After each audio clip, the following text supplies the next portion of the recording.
Em relação às possessões, por exemplo, também, né? Ah, então quer dizer que o demônio entrou no corpo de sei lá o quê, né? Jesus expulsava demônios. Demônio não existe na acepção da palavra assim que as pessoas entendem hoje. Mas o demônio, ele quer dizer talvez um espírito inferior, não é isso? Porque não era o chefe da gangue lá que manifestava nas pessoas, expulsavam demônios, então é uma legião, né? E tal. Então tem vários. Então está pressupondo que são espíritos inferiores de verdade. E vamos dar uma olhadinha. Vieram em seguida a Cafarnaum e Jesus, entrando primeiramente em dia de sábado na sinagoga, os instruía. Admiravam-se da sua doutrina, porque ele os instruía como tendo autoridade, e não como os escribas. Ora, achava-se na sinagoga um homem possesso de um espírito impuro, que exclamou: Que há entre ti e nós, Jesus de Nazaré? Vieste para nos perder? Sei quem és o Santo Deus. Jesus, porém, falando-lhe ameaçadoramente, disse: Cala-te e sai desse homem.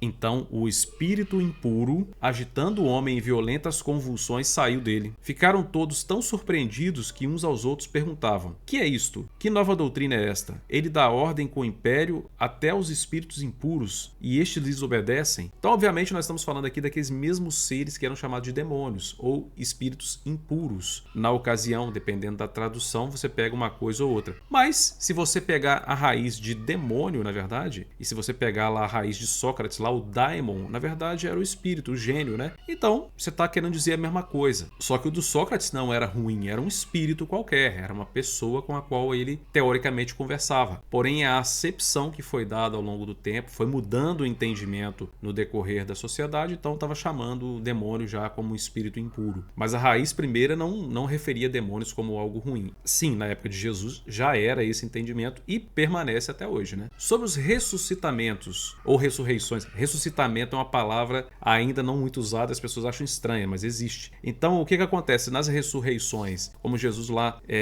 ressuscitando Lázaro, ressuscitando outras pessoas, um monte de ressurreição que ele faz lá e tal. E aí, nós entendemos o seguinte, né?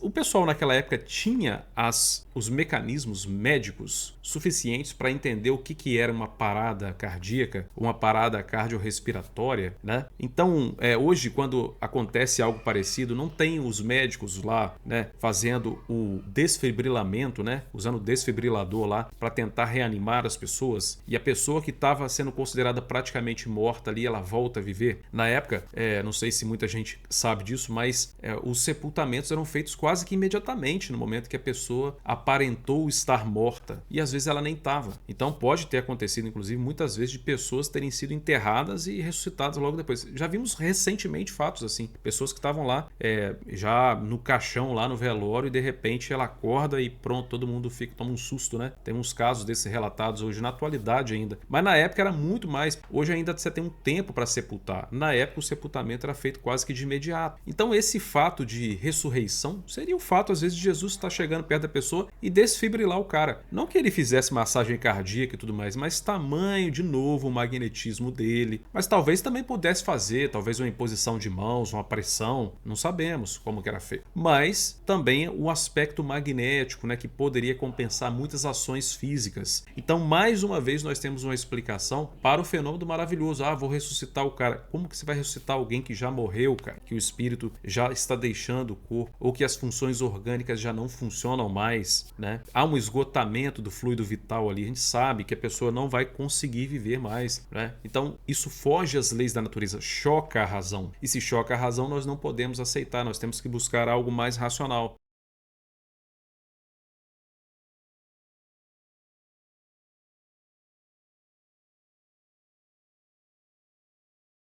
Deixa o like, gente. Eu tô pedindo isso aqui, eu não gosto de ser chato. Um like faz com que 10 pessoas visualizem esse vídeo. E assim funciona o algoritmo do YouTube. Então, para nós aqui, o like, o comentário e principalmente mandar esse vídeo para uma pessoa que você acha que vai se interessar, vai me ajudar bastante. E a gente tem aqui um trabalho para ser desenvolvido. Eu espero contar com a ajuda de vocês, tá bom? Muito obrigado, um grande abraço para vocês e até o próximo vídeo.